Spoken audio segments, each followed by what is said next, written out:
Welcome to Gift Wrapping by Elaine. Today I want to concentrate on some ideas for Valentine's Day. I think it's nice if you've got a little gift for somebody special to make it look a little bit more appropriate to the event. So a very easy idea for you would be to use some little red hearts. I've already wrapped this box of chocolates with some handmade paper.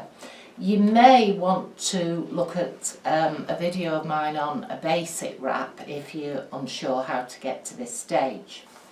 I've used some raffia, which I've just wrapped round the centre of the gift, knotted it off on the back and cut it close. So putting that aside, the next thing you need to do is to cut yourself some little red hearts. I've got a template and just drawn round those. Now I've chosen to use an ordinary red card like this, but glitter card is also available from your craft shops. The choice is entirely yours. So having cut out a quantity, I'm thinking 7 or 8, obviously it depends on the length of your gift. The next thing you need to do is with a pencil you want to mark the base a little dot. Can you see that? This is where you are going to punch your holes. So I've got a very small hole punch here, and if I turn it upside down and then slot the card in, I can see exactly where the pencil mark is and punch my hole out, so that these will all be in the same place.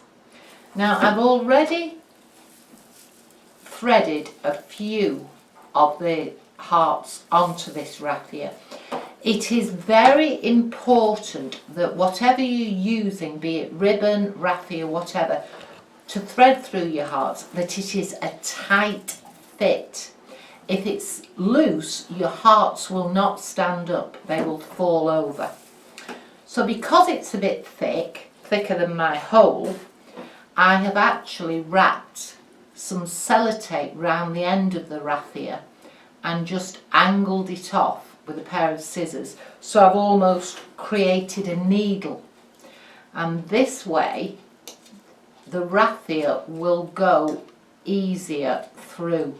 It's still a tight fit, but it needs to be. I can't stress that enough.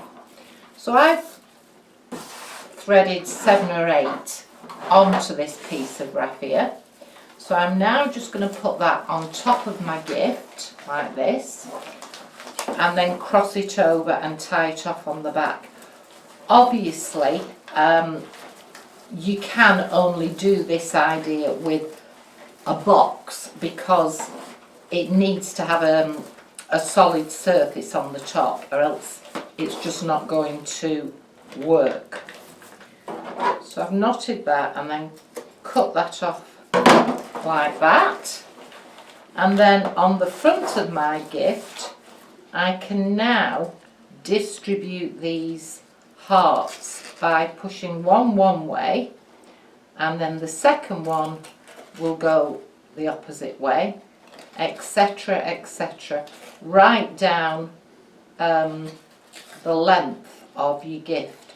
As I say, it will depend what size gift you've got as to how many or how few, but this looks lovely. The longer the present, the better it will look, and so that you finish with a nice little row of hearts. And here's another one I've done, but instead of using the handmade paper, I've actually used a wallpaper sample, and I think the black looks rather attractive. It's, again, like the white, it's a good contrast. So there you go, a nice little idea for Valentine's Day.